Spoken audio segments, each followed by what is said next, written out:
সংসারের এই বেড়াজালে যে একবার বন্দী হয়েছে, এখান থেকে বের হওয়ার আর কোনো সুযোগ নেই।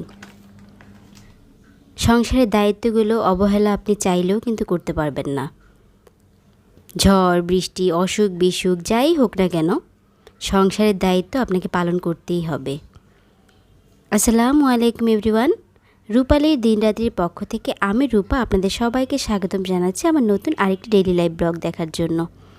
দূরে এবং কাছে যে যেখান থেকে আমার আজকের ভিডিওটি দেখছেন, আশা করছি সবাই ভালো আছেন এবং সুস্থ আছেন। আমরা আলহামদুলিল্লাহ বেশ ভালো আছি। ঈদের পরে ঠিকমতো কিন্তু আমি ব্লগ ভিডিও আপলোড করতে পারছি না, হয়তোবা যারা আমার রেগুলার ভিউয়ার আছেন তারা জানেন। আর ভিডিও দিব কি, এতটাই ব্যস্ত থাকতে হচ্ছে। ঈদের পর থেকে বাসায় গেস্ট আছে, তো এখন পর্যন্ত কিন্তু গেস্ট আছে। আর বাসায় গেস্ট থাকলে আমার কিন্তু কখনো বিরক্ত লাগে না, ভালো লাগে। কিন্তু গেস্ট রেখে ভিডিও করা বা ভিডিওর কাজ করা এগুলো আমার কাছে হয়ে ওঠে না। আসলে অন্যান্য কাজকর্ম করতে করতে এতটা ব্যস্ত হয়ে যাই, আর ভিডিও খুব একটা করাও হয় না। আর এডিটিং কি করব, কারণ যখনই দেখা যায় একটু রেস্ট নিতে আসি, এডিটিং করব, তখন দেখা যায় আর শরীরে কুলায় না। এর জন্য আর ঠিক মতন ভিডিও দেয়া হচ্ছে না। এই যে আজকে যে ভিডিওটা দেখতে পাচ্ছেন, এটা হচ্ছে 2-3 দিনের ব্লগ মিলিয়ে আজকের ভিডিওটা আমি করেছি। কিছুই করার নেই, হয়তো বা আপনাদের যদি ভালো লাগে তাহলে পুরোটা ভিডিও জুড়ে সাথে থাকবেন। আর ইদানিং না ভিডিও দেওয়ার কেন যেন মনে হচ্ছে উৎসাহ হারিয়ে ফেলছি, কারণ ভিডিওতে খুব একটা ভিউ হচ্ছে না। এটা দোষটা আসলে আমারই, এটা অন্য কারো দোষ দিয়ে লাভ নেই। কারণ টাইম মতন ভিডিও দিতে না পারলে, রেগুলারিটি মেনটেন করতে না পারলে ভিডিওতে কখনোই ভিউ আসবে না। তো যাই ভিউ আসুক, তারপরেও চ্যানেলটাকে কন্টিনিউ করতে তো হবেই, কারণ খুব শখের একটা চ্যানেল। আর এই যে এখানে আমি কাজ করছি, এই যে বললাম শুরুতে, সংসারের কাজে তো 1 মিনিটের জন্য অবহেলা করার কোনো উপায় নেই। অনেকেই আছেন যারা নতুন নতুন সংসার শুরু করেছেন, তাদের কাছে কিন্তু সংসারের এই সকল কাজকর্মগুলো অনেকটা বিরক্তিকরই মনে হয়। আমার কাছেও শুরুতে এমনটাই মনে হতো, কিন্তু আস্তে আস্তে যখন এই সংসারটাকে ভালোবেসেছি, সংসারের মানুষগুলোকে ভালোবেসেছি, তখন কিন্তু এই কাজগুলোকে আর বিরক্ত মনে হয় না। তখন এই কাজগুলোই আমার জন্য একটা থেরাপি মনে হয়। কারণ এই কাজগুলো যখন করি তখন কিন্তু ভালো লাগা থেকেই কাজগুলো করি, ভালোবাসা থেকেই কাজগুলো করি। তো ভালোবেসে যে কোনো কাজ করলে কিন্তু সেখানে আর বিরক্তি ভাবটা আসে না। আমার কাছে অনেকেই জানতে চেয়েছিলেন, আমি যখন আমার এই কাঠের অর্গানাইজারটা দেখাই, তখন অনেক আপুরাই জিজ্ঞাসা করেন যে এটা আমি কিভাবে ক্লিন করি। কারণ যেহেতু এটা রান্নাঘরে থাকে, তেল চিটচিটে ভাব হয়ে যায় কিনা। তো রান্নাঘরে থাকলে তো অবশ্যই একটু ময়লা তো বেশিই হয়। তো এটা মোছা কিন্তু তেমন একটা কঠিন কিছু না। আমি জাস্ট মাঝে মাঝে দেখা যায়, মাসে একবার, সবসময় হয় না, আর মাঝে মাঝে তো হালকা একটু ঝেড়ে ঝুড়ে দেই, একটা ভিজা কাপড় দিয়ে সুন্দরভাবে ক্লিন করে নেই। আর আপনি চাইলে আরেকটা কাজ করতে পারেন, যেহেতু এটা কাঠের জিনিস, হালকা একটু সরিষার তেল এটাতে কিন্তু যে কোনো একটা কাপড়ে মেখে মুছে দিতে পারেন। তাহলে কিন্তু এটার যেই ফিনিশিংটা সেটা নষ্ট হবে না, চকচকে ভাবটা সবসময় থাকবে। তো সেই কাজটাও করতে পারেন। কিন্তু আমি আজকে একটু ভিজা কাপড় দিয়ে এটাকে ভালো করে মুছে নিয়েছি, কারণ একটু বেশি ময়লা হয়েছিল। তো এখন সব কিছু আমি আবার আগের জায়গা মতন রেখে দিচ্ছি। আর এই বয়ামগুলো দেখা যায় কি সব সময় ক্লিন করার প্রয়োজন পড়ে না, ভিজা একটা কাপড় দিয়ে সুন্দর করে মুছে দিলেই কিন্তু এর তেল চিটচিটে ভাবটা চলে যায়, ময়লাটাও দূর হয়ে যায়। তা আমার বাসায় আমার যা আছে আর আমার দেবর আছে, তো এর জন্য দেখা যাচ্ছে কি সবার সাথে খুব ভালো একটা সময় কাটছে। আর কাজকর্ম তো আছেই সংসারে, কারণ একজন মানুষ এক্সট্রা থাকলে কিন্তু একটু কাজকর্ম বেরিয়ে যায়। কিন্তু তারপরেও দেখা যায় কি মানুষজন থাকলে আমার কাছে ভালোই লাগে। কিন্তু ওই যে মানুষজনের সাথে আনন্দ মুহূর্ত কাটাতে গিয়ে আমি কিন্তু ভিডিওর কথা ভুলেই যাই। আর ভিডিও দেখা যায় করতে একটু সময় নিয়ে না করলে কিন্তু ভিডিওটাও ভালো হয় না। তো দেখা যায় রান্নাবান্না যখনই করি বা কোনো কাজকর্ম করি, তাড়াহুড়ো করে করি, তখন আর ভিডিও করার কথা মনে থাকে না। আমি কিন্তু আমার কাউন্টার টপ থেকে আমার সবজি রাখার যে ঝুড়িটা ছিল সেটা সরিয়ে ফেলেছি। আর যে অর্গানাইজারটা আমি আমার আরেকটা ক্যাবিনেটের উপর রেখেছিলাম, সেটা আবার এখানে নিয়ে এসেছি। ওই অর্গানাইজারটাতে আমার ডাল, আটা ময়দা এগুলো রাখা হয়। তো এই যে এই টেবিলটাতে কিন্তু আগে আমার অর্গানাইজারটা ছিল, তো চুলার পাশে হওয়ার কারণে না সবগুলো জার বেশি নোংরা হয়ে যাচ্ছিল। তো এর জন্য আবার ওই জায়গায় নিয়ে গেলাম, কারণ ওইখানে থাকলে ময়লাটা একটু কম হয়। তো এই টেবিলটাকে আমি আবার ফাঁকা করে নিলাম। এইখানে আমি হচ্ছে আমার যেই ঝুড়িটা আছে ওইটাতে দেখা যায় আমি মাঝে মাঝে সবজিও রাখি, আবার রান্না করা খাবারও কিন্তু রেখে দেই, এতে করে জায়গা কিন্তু অনেকটা সেফ হয়। তো আমি হচ্ছে যেহেতু এই টেবিলটা সাদা কালারের, তো উপরে একটা হচ্ছে কি বলে একটা প্লেসম্যাট দিয়ে দিয়েছি, এতে করে দেখা যায় গরম হাঁড়ি পাতিল রাখলেও খুব একটা সমস্যা হয় না। তো সামনে তো পয়লা বৈশাখ, কে কী করবেন অবশ্যই আমাকে কমেন্টে জানাতে পারেন। আমি এখনও জানি না কিছু করব কি না। গত বছর কিন্তু আমি পয়লা বৈশাখটা খুব সুন্দরভাবে সেলিব্রেট করেছিলাম, আপনারা চাইলে কিন্তু সেই ভিডিওটা দেখে আসতে পারেন। তো এইবার এখনও তেমন কোনো প্ল্যান করিনি, যেহেতু আমার যা আছে দেবর আছে, আশেপাশে কিছু রিলেটিভ আছে, তো হয়তো বা গরম যদি কম থাকে তাহলে ছোটোখাটো কিছু করার ইচ্ছা আছে। তো যদি কিছু করি অবশ্যই সেটা শেয়ার করব, কিন্তু টাইম মতন করতে পারবো কি না সেটা আমি এখনও বলতে পারছি না। তো দেখা যাক, তারপরও কিছু করলে তো আপনাদের সাথে শেয়ার না করলে ভালো লাগে না।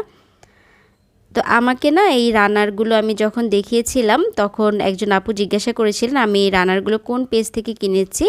আমি কিন্তু এই রানারগুলো ঘরের ঘ্রাণ পেজ থেকে কিনেছি। তো এটা কিন্তু আমাদের যে শিশির আপু আছে, শিশির আপুর একটা পেজ আছে, সেই পেজে কিন্তু আপু এই ধরনের রানার বা অনেক সংসারের অনেক প্রয়োজনীয় জিনিসপত্র আপু সেল করে থাকে। তা আপনারা আপুর পেজটাকে ভিজিট করতে পারেন, তো সেখানে কিন্তু আপনারা পেয়ে যাবেন এই সুন্দর সুন্দর রানারের কালেকশনগুলো। আর এই ব্রাশটা হওয়াতে না খুব ভালো হয়েছে, খুব সুন্দরভাবে ধুলাগুলো ক্লিন হয়ে যায়। আমার একটা যে ডাস্ট ক্লিনার কিনেছি সেটা দিয়েও ভালো হয়, তারপরে এই ব্রাশটা দিয়েও অনেক বেশি হেল্প হয়। এই যে বইয়ের চিপা চাপায় যেসব ধুলা ময়লা আটকে থাকে খুব সুন্দরভাবে কিন্তু ক্লিন করে ফেলা যায়। প্রত্যেকটা জিনিসের উপরে এত পরিমাণ ধুলা পড়ে, মানে প্রত্যেক দিন যদি আমি 2-3 বার করেও ক্লিন করি তারপরেও মনে হয় কোনো লাভ হবে না। তো প্রত্যেক দিন তো করা সম্ভব হয় না, দেখা যায় 2-3 দিন পর পর একবার হচ্ছে এই ডাস্ট ঝাড়া মোছা হয়, কিন্তু তারপরেও এত পরিমাণে হয়। আর কালো জিনিসের উপরে তো ধুলাটা বেশি ভিজিবল হয়ে যায়। তো কথা বলতে বলতে কিন্তু আমি একদম সব কাজ গুছিয়ে নিয়েছি। আর আজকে আমি আপনাদের সাথে একটা আচারের রেসিপি শেয়ার করব। আর এই আচারের রেসিপিটা এত বেশি সহজ, মানে এটা না বানালে বুঝতেই পারতাম না যে এত সহজভাবে কোনো আচার বানানো যায়।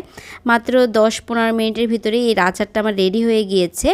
তো আজকে আমি নাগা মরিচের আচার বানাবো।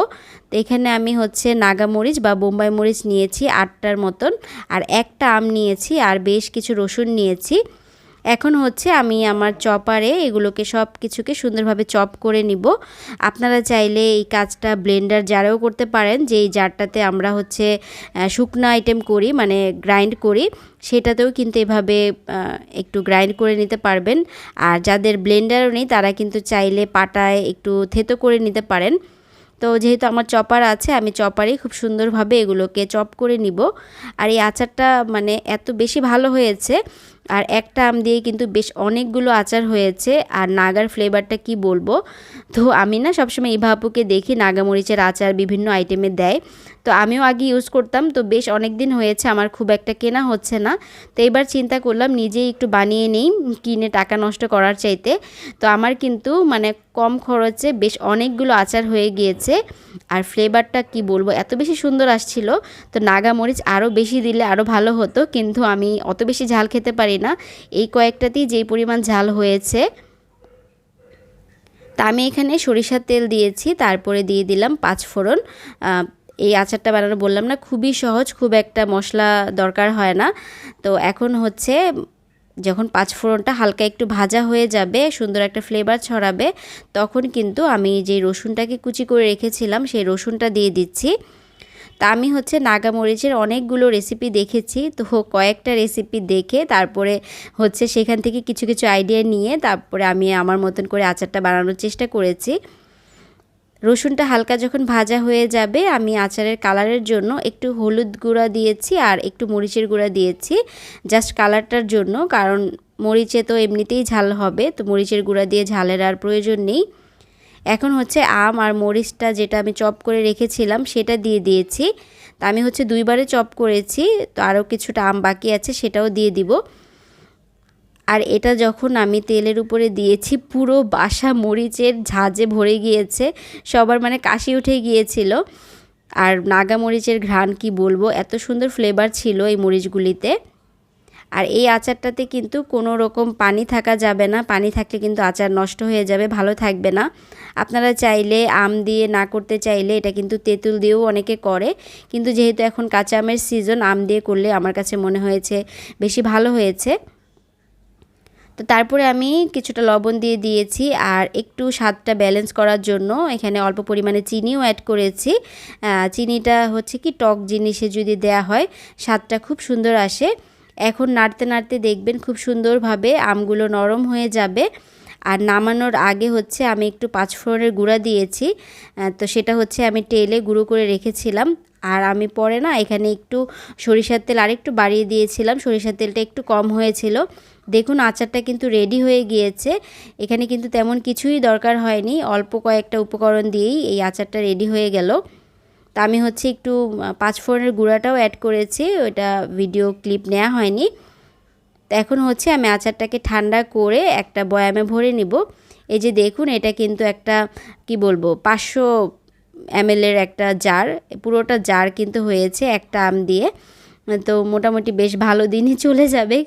তো আমি তো ঝাল খেতে পারি না, তো সেদিন একটু ডাল দিয়ে খেয়েছিলাম, অনেক বেশি মজা হয়েছে, কিন্তু অনেক বেশি ঝাল হয়েছে। আরহামের বাবা খুব পছন্দ করেছে, যেহেতু আরহামের বাবা খুব ঝাল খেতে পারে। তো আমি যখনই পিৎজা বা ওই ধরনের আইটেম কিছু দেখাই, আপনারা জানতে চান অনেকে আমি কি ইস্ট ব্যবহার করি। এই যে আমি সবসময় এই ইস্টটাই ব্যবহার করি, সাফ ইনস্ট্যান্ট। এটা হচ্ছে ইস্টটাকে অ্যাক্টিভ করার প্রয়োজন পড়ে না, কারণ এটা অ্যাক্টিভ ইস্ট। আর এটা 100 গ্রামের একটা প্যাকেট, তো 100 গ্রামই মোটামুটি অনেক দিন চলে যায়। আর আজকের মতো এখান থেকেই বিদায় নিচ্ছি। আল্লাহ হাফিজ, আসসালামু আলাইকুম।